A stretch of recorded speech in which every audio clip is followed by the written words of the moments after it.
In this episode, we'll get into the heart of the cover-up that was going on.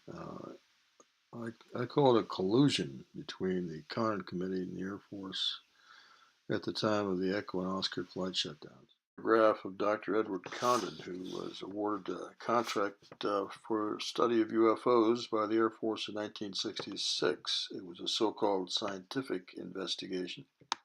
It was neither a scientific nor a thorough investigation.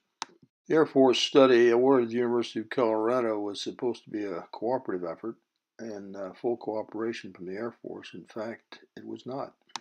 This letter was written by J. Edgar Hoover, and in it states categorically that he believes Condon to be no less than a Soviet agent. A little more of the history of Edward Condon. 1943, he was on the Manhattan Project, the first atom bomb project, but had to leave due to some security violation not known. In 1946, he was appointed by Harry Truman to head up the National Bureau of Standards. At that time, they handled nuclear weapons projects. In 1949, he was accused by J. Edgar Hoover as being a Soviet spy. In the ensuing investigation of that, he lost his security clearance. In 1966, he was approached by the Air Force to head up their UFO investigation, and he was offered the return of his security clearance if he would accept the project, and so he did. This was Condon's chief investigator, Roy Craig. He would play a pivotal role in executing the cover-up. After Ray Fowler contacted Roy Craig about the UFO incidents at the missile sites, they met, and Ray gave him information about the incidents. Craig went to visit Malmstrom to follow up. These are a couple of handwritten notes that Craig made for that visit. In the first note, item 3 refers to the Echo flight incident, but he has the date mixed up.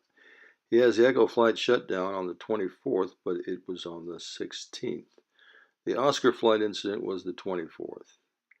In the second note, he refers to a wave of incidents at Malmstrom. He was also given the name of one of the witnesses and refers to the Belt, Montana sighting. The witness, Mr. Rinaldi, saw strange lights twice, about a week apart, during his site activation work, so he would have been near the sites in question. I'd like to clarify the timeline of what I just discussed. The Condon investigation started in late 1966. The Malmstrom incidents in March of 67. So right away they were faced with those major events. Ray Fowler meets with Condon investigator Roy Craig in the late summer of 67. Craig goes to Malmstrom Air Force Base around October of 67. Now, what I haven't mentioned is that there was a meeting held in June of 1967 with what's called base UFO officers.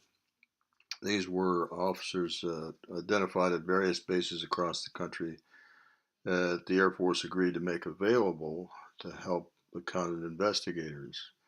More on that later, but this particular timeline is important when we're talking about the Air Force cover-up and collusion.